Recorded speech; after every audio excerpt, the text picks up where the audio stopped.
মুছে যাওয়া দিনগুলি আমায় যে পিছু ডাকে,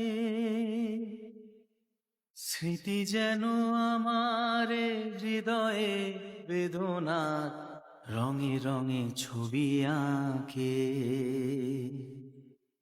মুছে যাওয়া দিনগুলি আমায় যে পিছু ডাকে, স্মৃতি যেন আমার হৃদয়ে বেদনার রঙে রঙে ছবি আঁকে। আসসালামু আলাইকুম রহমতুল্লাহ। আমি মুআজ্জম হোসেন হেলাল। আমি বরিশালেরই সন্তান এবং আমার গ্রাম হচ্ছে বরিশালের চাঁদপুরা ইউনিয়নের কুন্দিয়ারপাড়া গ্রাম। আমার দাদা ওই সময় তৎকালীন ইউনিয়ন বোর্ডের প্রেসিডেন্ট ছিলেন এবং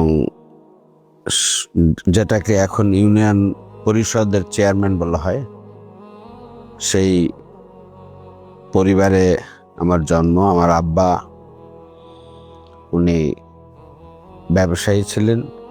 আমার জন্ম 1961 সালে। আমাদের শিক্ষা জীবনের যে জন্ম তারিখ লেখা হয় সেখানে এটাই আমরা পেয়েছি, 1961 সালে 12ই ফেব্রুয়ারি আমার জন্ম। আমার দাদা চেয়ারম্যান থাকাকালীন সময় ওনার উপরে একটা বড় ধরনের ডাকাতি হয়েছিল এবং সেই সময় চিকিৎসার সূত্রে বরিশালে দীর্ঘ চিকিৎসার সময় এই বরিশালে আবার আমাদের পরিবার এখানে এসে বসবাস করেন এবং আমার আব্বার ব্যবসাও এখানেই ছিল এবং সেই সুবাদে বরিশাল ব্রাউন কম্পাউন্ডে আমাদের বসবাস। এখানেই আবার প্রায় 60-এর দশকের শুরু থেকে এ পর্যন্ত আমরা এখানেই বসবাস করছি। সেজন্য শৈশব, কৈশোর, যৌবন, শিক্ষা জীবন, কর্মজীবন এবং এখনকার জীবন এখান থেকেই আমাদের চলছে।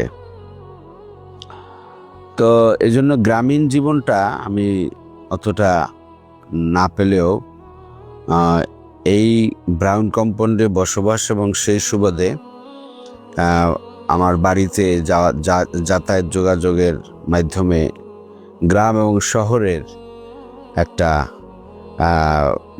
মানে দুইটি পরিবেশেরই একটা সংমিশ্রণে আলহামদুলিল্লাহ আমাদের বেড়ে ওঠা। আমি শিক্ষা জীবন শুরু হয়েছে আমাদের ব্রাউন কম্পাউন্ডের আমাদের যে বাসাটা জাস্ট তার পশ্চিম পাশেই বরিশালের পরেশসাগর মাঠ, সেখানেই নব আদর্শ স্কুল ছিল। ওখানে আমার ছোট্ট বয়সে আমাকে ওখানে ভর্তি করে দেওয়া হয়।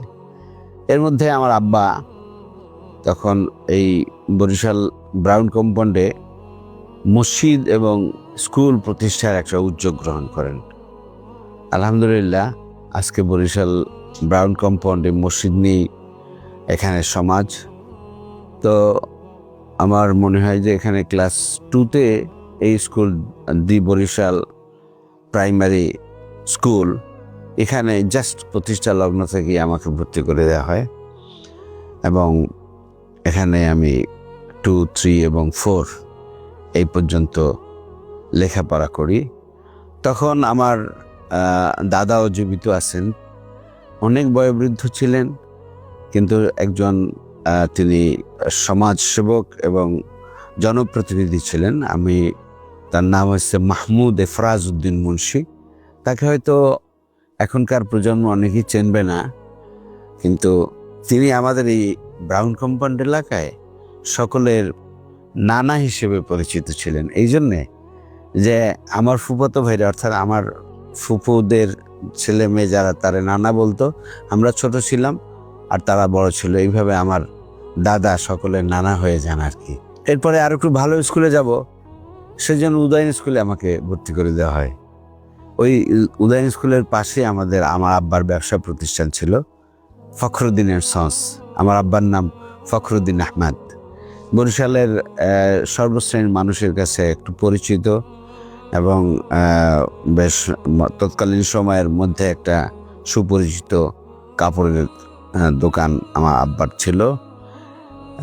আমার আব্বা শুধু দোকানদারই ছিলেন না, তিনি একজন সামাজিক লোক ছিলেন। আগেই বলছি যে তিনি স্কুল এবং এই মসজিদ প্রতিষ্ঠার সাথে সম্পৃক্ত ছিলেন।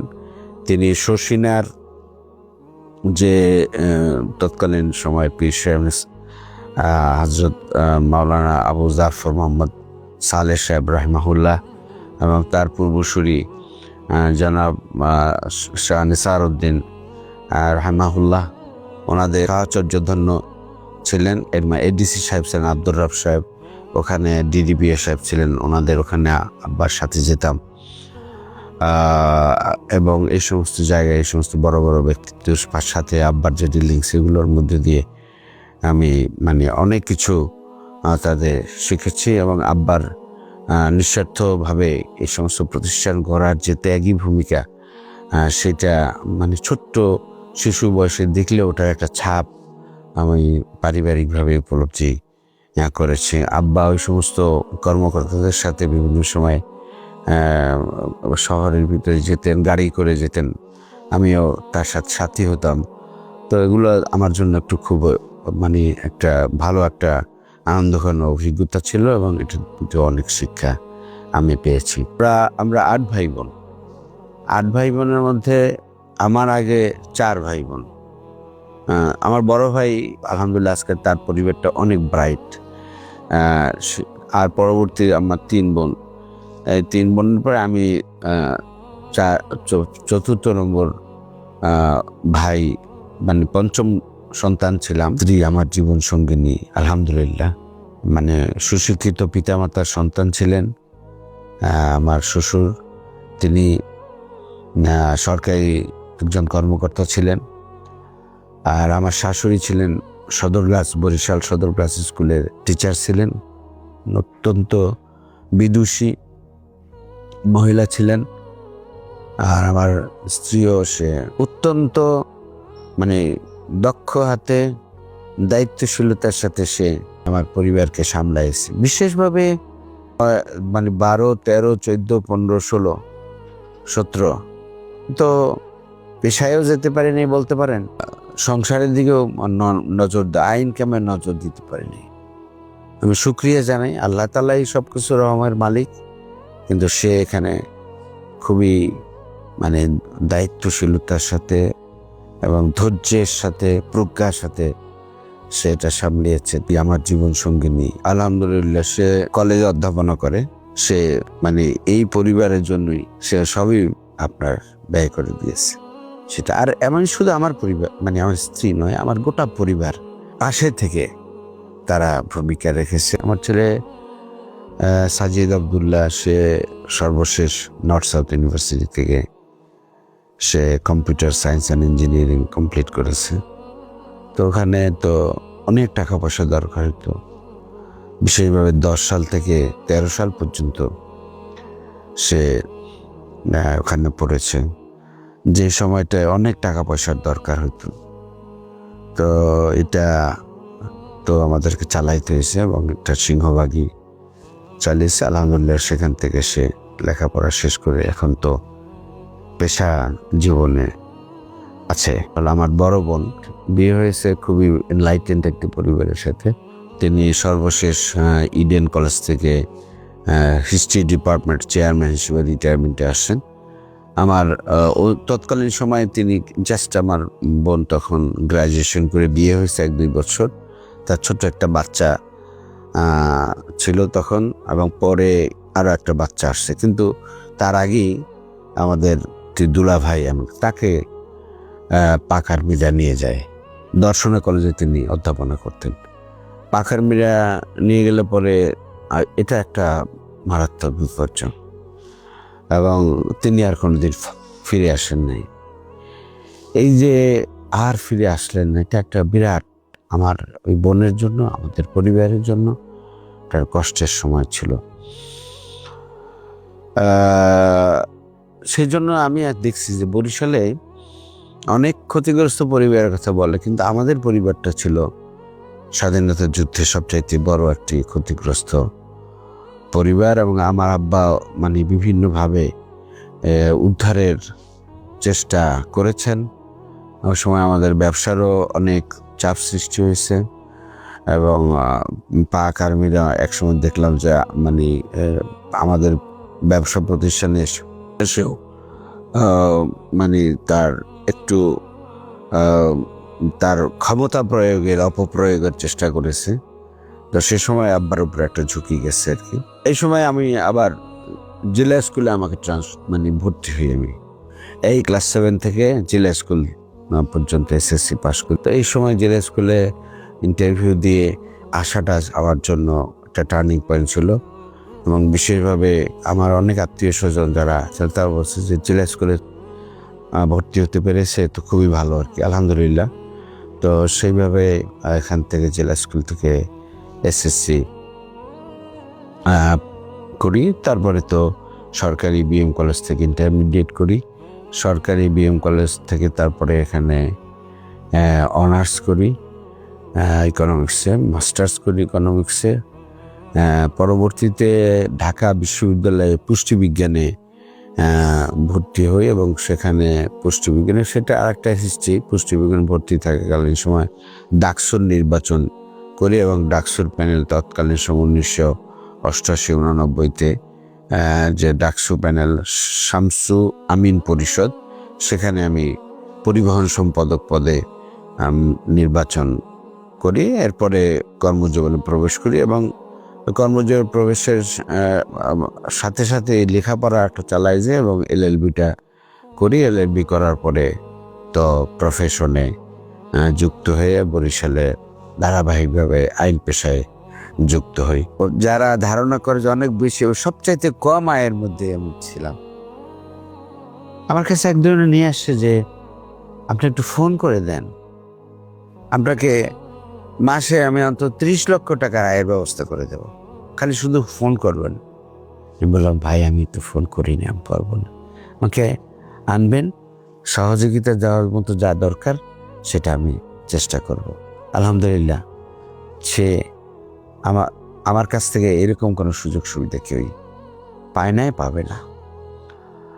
তো এই জন্যে অর্থবিত্তের দিকে কখনোই কোনো এইরকম আকর্ষণ আলহামদুলিল্লাহ আমাদেরকে আক্রান্ত করতে পারে নাই। কিভাবে আমি এই আন্দোলন বা আদর্শের সাথে সম্পৃক্ত হলাম? আর আমার আব্বা তিনিও ধর্মগুরু এবং বেশ আধুনিক মনস্ক ছিলেন, এবং ওই সময় কিন্তু অনেকে পেপার পড়তো না। আমার বাসায় সবসময় পেপার রাখা হতো। তো এই সময়ে 1970-এর নির্বাচন, এই নির্বাচনী ডামাডোলের মধ্যে আমাদের পরিবারে অনেক আলোচনা হতো। তো আমার ঘনিষ্ঠ আত্মীয়, এখন সে একটা বিশ্ববিদ্যালয়ের রেজিস্ট্রার প্রফেসর আবুল বাশার খান, তখন সেখানে ছাত্র, সে তখন ইসলামী ছাত্র আন্দোলনের সাথে জড়িত ছিলেন। তো আমাদের বাসায় আসা যাওয়া ছিল। আব্বার খুব স্নেহধন্য ছিল সে। ওই সময় এসে অনেক রাজনৈতিক আলোচনা হতো। আবার আমার যে দুলাভাই, সে একটু বাম ধারার ছিলেন, হ্যাঁ, বরং বাম ধারার ভালো মানেরই একজন অ্যাক্টিভিস্ট অথবা নেত্রী পর্যায়ে ছিল প্রফেসর রফিকুল ইসলাম। ওই সময় রাজনৈতিক অনেক মানে একটা আড্ডা ঠিক না, আলোচনা হতো। তো আমি আমার বাবার সাথে যে আড্ডাগুলো বা রাজনৈতিক বিভিন্ন আলোচনা বিশ্লেষণ হইতো, সেগুলো আমি শুনতাম বসে বসে, এবং আমার আব্বার কাছে আমি শুইতাম। তখন আমি মানে কিশোর বয়সের, তো আমাদের আব্বার পাশে আমি থাকতাম। তো আমি শুনতাম। তো ওই আলাপ আলোচনায় ইসলামী আদর্শ এবং ইসলামী মানে একটি মানবিক এবং ইসলামের যে একটা মানে বিশাল মানবিক, রাজনৈতিক এবং সামাজিক দায়িত্বপূর্ণ একটা ভূমিকা আছে, এই আলোচনাগুলো আমার কাছে অনুভূত, এবং এইভাবে আমি ওখান থেকে এটার প্রতি ইনক্লাইন্ড হয়েছি। তখন আমার এলাকায় ছাত্ররা কাজ করে, তখন এখানে তরুণ সংগ্রামে একটা সংগঠন তৈরি হয়, সেটার সাথে যুক্ত হয়ে এখানে আমাকে স্মরণ করতে হয় ডাক্তার আব্দুল্লাহ খান। তিনি ঢাকা গ্রিন রোডে তিনি ডেন্টিস্ট হিসেবে আছেন। তার সাথে যুক্ত হই এবং এখানে আস্তে আস্তে তরুণ সংঘ এবং সেই সূত্রে পরবর্তীতে ছাত্র আন্দোলনের সাথে জড়িত হই। 1977 সালে শিবির যখন গঠন হয় তখন বরিশালে শহীদ মীর কাসেম আলী সাহেব তিনি আসেন বরিশালে এবং 77 সালের ফরমেশনের আগে আমাদের এখানকার মানে কিছু ছাত্র হয়তো 50 বা 100 ছাত্রদের সাথে তিনি বসেন আর কি। তো তখন আমি 77 সালেতে জাস্ট আমি ইন্টারমিডিয়েটের ছাত্র, তা আমিও সেখানে থাকি আর কি। এবং তিনি সেখানে জানান যে ছাত্র শিবির নামে একটি সংগঠন আমরা কায়েম করতে যাচ্ছি। হ্যাঁ, এই দাওয়াত তিনি দিয়ে গেলেন এবং ফেব্রুয়ারি মাসের 6 তারিখ 77-এর ঢাকায় ফরমেশনের পরে বরিশালে ছাত্র শিবির ওপেন হয় এবং এখানের আহ্বায়ক হিসেবে ডাক্তার আব্দুল জলিল উনি এটার আহ্বায়ক হন যতদূর আমার মনে পড়ে। এবং সদর রোডের একটা 4তলা ভবনে, এটা হলো নামটা এখন মনে আসছে না, সেখানে একটা অফিস নেওয়া হয় এবং সেখানে উদ্বোধন হয়। এভাবে আর কি শিবিরে যাত্রা। পরবর্তীতে শিবিরের সাথে যুক্ত হয়ে বিভিন্ন পর্যায়ে এটা এটা এটা এটা একটা আমার জীবনকে পরিবর্তন করে দেয়। শিবির মানে ধ্যান, জ্ঞান, চিন্তা। কারণ এখানে তো আদর্শের খোরাক, মানে মনের ভিতরে তৃষ্ণার্ত মন পানি পেলে যেরকম পানি খেতে একটা মানে তার তৃষ্ণা মেটে, শিবিরের সাথে যুক্ত হওয়ার পরে তার সাহিত্য, তার সাহচর্য, তার পরিবেশ, এটা সত্যি সত্যি একটা তৃষ্ণার্ত পিপাসার্থ মানুষের মনকে। আমি কলেজে ইউনিভার্সিটিতে যাইতাম, আমার সে সমস্ত জায়গায় আমাদের ওখানে অনেক ধরনের আনন্দঘন অনুষ্ঠান আদি ইত্যাদি হতো। তো আমার কাছে ওই এখানে গিয়ে নানা রকম বাহুল্যপূর্ণ যে সমস্ত জিনিসগুলো আছে ওটা আমাকে এভাবে আকর্ষণ করতো না। কারণ আমি তো আমার জীবনের লক্ষ্য যেটা বুঝি যে দুনিয়াতে শুধুমাত্র খাও দাও, আমার ফুর্তি করো, এটা জীবনটাকে উপভোগ করো, এইটা মানে যে একটা ধারণা ছিল। আমার মনে আছে আমি একটা পিকনিকে গেছিলাম, ইন্টারমিডিয়েটে চাখারে গেছে পিকনিক, আমার বন্ধুরা গেছে, আমিও গেছি। তো বিরাট মানে সবাই আনন্দ করতেছে, কিন্তু ওর ভিতরের অনেক কিছু অপকালচার যেগুলা আমার কাছে দিয়েছে, অনেকে আনন্দ করছে। তো আমার এক বন্ধু বললো যে বন্ধু একটু আনন্দ করো, খাও দাও, ফুর্তি করো, জীবনটাকে মানে আনন্দ ভরে দাও। আমার এই কথাগুলো খুব একটা ভালো লাগে না। বিএম কলেজের ছাত্র সংসদ নির্বাচন 1979 সালে, তখন শিবির তখন ছাত্র সংসদ নির্বাচনে অংশ নেয়। আমাকে সমাজসেবা সম্পাদক পদে তখন আমাকে নমিনেট করে। তো বরিশালে তখন 1-2টা পরিষদে আমাদের ছিল কাশেম আনিস পরিষদ। আবুল কাশেম শাহজাহান একটা কলেজের প্রফেসর ছিলেন, ওই যে বরিশাল ইসলামিয়া কলেজ, সেই ইসলামিয়া কলেজের মারা গেছেন, আবার পরবর্তীতে আমার আত্মীয় হয়েছেন আর কি। আর আনিসুর রহমান খান স্বপন, আপনার সাংবাদিক অঙ্গনে জানবেন যে আনিসুর রহমান খান স্বপন বর্তমানে বরিশাল রিপোর্টার্স ইউনিটির সভাপতি। তো উনি ছিলেন আমাদের জিএস ক্যান্ডিডেট আর আমি ছিলাম সমাজসেবা সম্পাদক। তো সেই পদে তখন আমাদের ছাত্রলীগের ছিল জাহাঙ্গীর কবির নানক আর শহীদ ছিল আমার ক্লাসমেট, শহীদুল ইসলাম খান শহীদ। এটা হয় পরবর্তী নির্বাচনটা মানে বানচাল হয়ে যায় বিভিন্ন কারণে ছাত্রদের ভিতরে। পরবর্তী আবার 1 বছর পরে আবার নির্বাচন হয়, সেখানে আমি আবার ভিপি ক্যান্ডিডেট হয়ে যাই 80 সালে। এটা একটা উল্লেখযোগ্য ঘটনা, বিশেষভাবে বিএম কলেজের ছাত্র রাজনীতিতে। এই সময় আমি বিএম কলেজের সভাপতি, তারপরে 1981 সালে শিবিরের সভাপতি বরিশাল শহর শাখা শিবিরের সভাপতি। তারপরে শিবির সভাপতি থেকে পরবর্তীতে 1986 সাল পর্যন্ত সভাপতি থেকে 86 শেষের দিকে আমাকে কেন্দ্রীয় শিবিরের সাথে যুক্ত করা হয় এবং কেন্দ্রীয় শিবিরের অফিস সম্পাদক হিসেবে 1989 সালে আমি শিবির জীবন শেষ করি। কিন্তু পরে এলএলবি তো শিবিরের ছাত্র জীবন শেষ করার পরে আমরা করি এবং কর্মজীবনে প্রবেশ করি আর কি।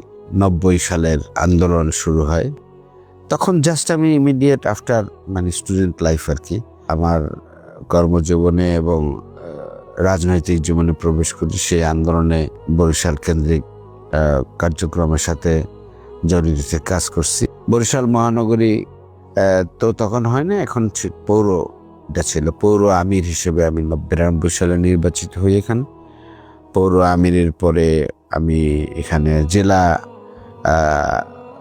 অ্যাসিস্ট্যান্ট সেক্রেটারি হিসেবে আমাকে এখানে দায়িত্ব অর্পণ করা হয়। তারপরে 2000 সালে এটা পূর্ণাঙ্গ একটা মহানগরী সংগঠনের রূপ নেয় আর কি। আমার উপরে প্রায় 20-30টা মামলা আছে। প্রথমে যেদিন আমাকে এখান থেকে গ্রেফতার করলো, একসাথে নিয়ে আমাকে 9টা মামলা দিয়ে দিল।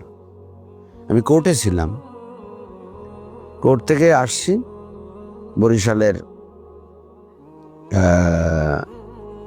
এই ফজলুল একাডেমির মোড়ে আমাকে আমার মানে আইনজীবী বন্ধু সালাউদ্দিন মাসুমের সাথে আমি আসছিলাম, আমাকে নামায় নিয়ে গেল। তো থানায় নিয়ে 9টা মামলা লিখে আমাকে ঠিক মতো বসতে হতো না, আমাকে নিয়ে কারাগারের মানে আমাকে বললো যে বসবো না, এরকম অবস্থা। তারপরে আমাকে আপনার গারদের ভিতরে রাখলো, মাটিতে বসতে হলো। এইভাবে প্রথম দিন আমাকে নিল এবং সেখানে বিরাট পুলিশি বহর নিয়ে থানায় কোর্টে আনলো। কোর্ট থেকে দ্রুত গতিতে আবার এরকম বহর দিয়ে জেলে পাঠায় দিল। এ সময় বোধহয় একটা মেয়র নির্বাচন ছিল। ধারণা করা হয়, অনেকেই মনে করে মেয়র নির্বাচনে যাতে আমি কোনো ভূমিকা রাখতে না পারি।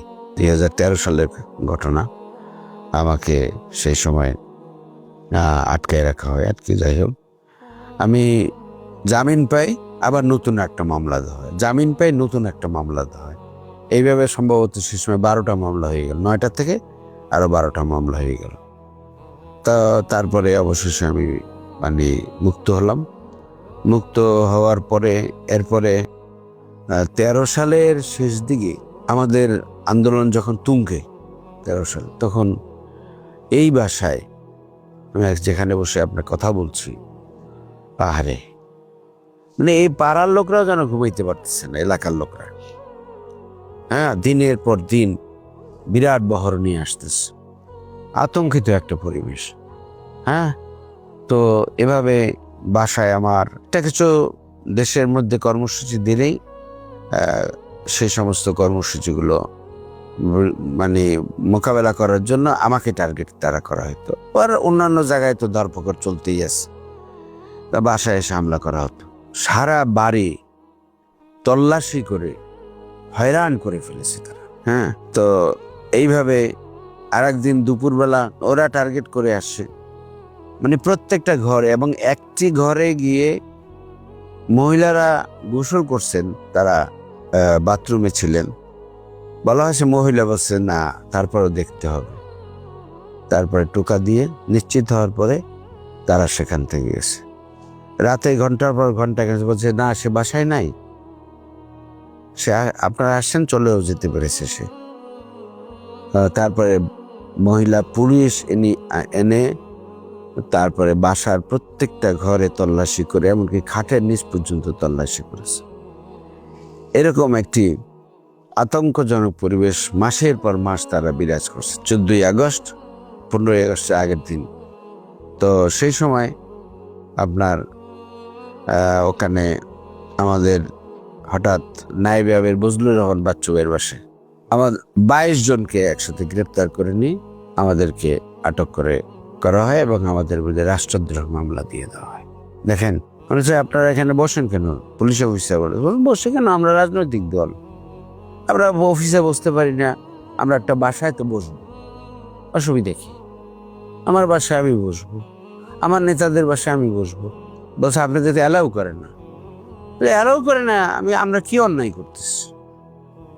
আমাদের সেখানে বই পুস্তক টাকা পয়সা সবকিছু তারা নিয়ে যায় এবং গ্রেফতার করা হয়। 24 সালের ঘটনাটা তো জুলাই আন্দোলনের ঘটনা, তো খুব বেশি পুরানো কথা নয়। ছাত্রদের মধ্যে আন্দোলনটা আস্তে আস্তে মেরুকরণ হচ্ছিল, মানে মেরুকরণ আরো বাড়তে থাকলো, রাজনৈতিক সম্পৃক্তিও শুরু হলো। ঢাকা শহরে এর মধ্যে বোধহয় ঢাকায় গোলাগুলি হওয়ার পরে ঢাকায় শাটডাউন শুরু হয়ে গেল। শর্ষিনে পীর সাহেব মারা গেলেন পরের দিন 18 তারিখে তার জানাজা। কোথায়? এই যে শর্ষিনায়। সেখানে আমাকে কেন্দ্র থেকে বললো যে আপনি যান আর কি। কোনো নেতা যাবে না, আমির জামাত তো দেশে আসছেন, আন্দোলন চলতেছে, দেশের মানে আপনার পরিস্থিতি, সবাই আন্দোলনের সাথে জড়িত আছে। আমি আসলাম, আমার সাথে আরো অনেকে থাকলেন। আলহামদুলিল্লাহ একটা প্রতিনিধি দল পরে আবার আসছেন। তো আমরা জানাজা পড়ে তো বরিশালে আসলাম বৃহস্পতিবার দিন। তখন এটা 18 তারিখ বৃহস্পতিবার দিন। 19 তারিখ শুক্রবার সকালে আমি আবার ঢাকা যাব। তো সকালে না গিয়ে চিন্তা করি জুমার নামাজে পড়ে যাব। তো জুমা নামাজ পড়ে আমরা রওনা দিলাম। তো রওনা দিয়ে দেখলাম যে দুয়ারিকা ব্যারিকেড দেওয়া আছে। এরপরে আপনার আরো একটু দুয়ারিকা বললো যে আপনারা তো সহজ পথে, ছেলেরা আমাদের চেনে বা পরিচয় দিলাম যে এইভাবে আপনারা মানে বাইপাস করে আপনারা যান। এইভাবে যেতে যেতে অবশেষে আমরা মাদারীপুর গিয়ে পৌঁছলাম। মাদারীপুর গিয়ে দেখি যে ভয়ঙ্কর অবস্থা। সেখানে তুমুল আন্দোলন হয়েছে। ওখানে শাহজাহান খানের বাহিনী তারা আক্রমণ করছে, কিন্তু তারা সব হটে গেছে। তো এই আতঙ্কজনক একটি পরিবেশ। তো তারপরে আর যেতে পারলাম না, বরিশালে চলে আসলাম। আন্দোলন চলছে, সারা দেশে ফোন ট্র্যাকিং হচ্ছে। অবশেষে আবার আন্দোলনের জন্য আবার ঢাকায় যেতে হবে। তো আমাকে ঢাকা থেকে খবর আসলো যে, তো আমি সম্ভবত 23 বা 24 তারিখে আমি বরিশাল থেকে আমি রওনা দিলাম আল্লাহর উপরে ভরসা রেখে। গিয়ে আমি ঢাকা সরাসরি কোর্টে ঢুকলাম। আমার গায়ে কোর্ট ছিল। তো আমাকে তখন তাহের বাড়িতে, আমি যে কোর্টে আমাদের নেতৃবৃন্দের মামলার, তো সেখানে আমি কোর্টে মুভ করে তাহের ভাই আমাকে বললেন যে হেলাল তুমি কিভাবে আসলা এর মধ্যে? সারা দেশে আতঙ্কিত এবং যাকে যেখানে নেতৃবৃন্দ পাচ্ছে তাকে সেখানে সেভাবে তারা গ্রেপ্তার করতেছে। তো যাই হোক, আমি কোর্ট অঙ্গনে আমি 2-3 দিন সেখানে অবস্থান করলাম আর কি।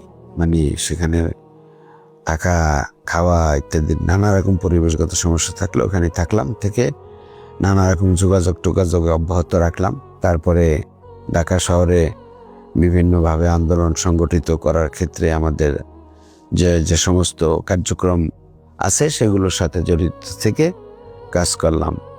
5 তারিখে আগে পিছে আমাদের আমির জামাতের বিভিন্ন ঢাকা প্রোগ্রামগুলো আভ্যন্তরীণভাবে সেগুলো অত্যন্ত গুরুত্বপূর্ণ একটি প্রোগ্রাম ছিল, যেই প্রোগ্রামের মধ্য দিয়ে সারা দেশে আমির জামাতের নির্দেশনায় প্রোগ্রামের মধ্য দিয়ে আছে। এবং সেই সমস্ত প্রোগ্রামগুলো কখনো ফিজিক্যাল, কখনো অনলাইন, বিভিন্নভাবে এই নিউজগুলো আমরা কভার করে আন্দোলনকে আমরা সংগঠিত রাখছি। এবং আলহামদুলিল্লাহ পরে 5 তারিখ 12টা পর্যন্ত আমরা কোথায় কি অবস্থা বুঝতে পারতেছিলাম। তো 12টার পরে খবর হলো যে হ্যাঁ, এখন রাস্তায় হাজার হাজার লোক। এখানে আমাদের নেতৃবৃন্দ যারা আন্দোলন পরিচালনার সাথে যুক্ত ছিলেন তারা ছিলেন, এবং আমিও একজন সেখানে সদস্য হিসেবে দেখছি, এবং শিবিরের নেতৃবৃন্দ সেখানে ছিল। উপমহাদেশে তো কতগুলো বড় বড় ঘটনা ঘটছে, স্বাধীনতা আন্দোলন, তারপরে 1857 সালের অভ্যুত্থান। আমি মনে করি 15 বছরে সেই রকম একটি উপমহাদেশে এবং পৃথিবীর বড় বড় আন্দোলন করে একটা আন্দোলন এবং এটা একটা মুক্তির আন্দোলন, এবং এই আন্দোলনই এখন ভবিষ্যৎ বাংলাদেশ গড়ার জন্য একটা ভিত্তি তৈরি করেছে। এই রক্ত ইনশাআল্লাহ আমাদের কথা বলবে, দেশের মানুষ পরিবর্তন এনেছে, পরিবর্তনকে আরো সংহত করবে, কল্যাণকর একটা ব্যবস্থা তৈরি হবে ইনশাআল্লাহ।